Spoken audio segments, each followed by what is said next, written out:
நன்றாக வதக்கவும்.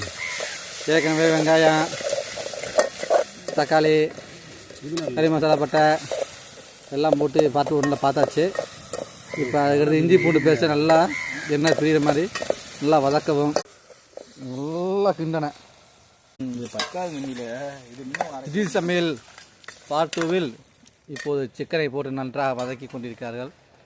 ஊடாலே பனங்கிழங்கையும் நன்றாக வதக்கி சாப்பிட்டு கொண்டிருக்கிறார்கள். போதுமா? தண்ணி சேர்க்க வேண்டும். நன்றாக கிண்டவும். தண்ணி கொஞ்சம் ஊற்றிடும்.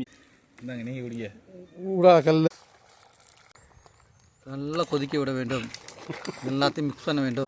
சார் இருந்தால் நல்லதானே நைட்டுக்கு. அப்படி கொஞ்சம் கரைச்சி வச்ச மசாலா அப்படியே ஊற்ற வேண்டும். நல்லா கறி வெந்துருச்சு. சாப்பிட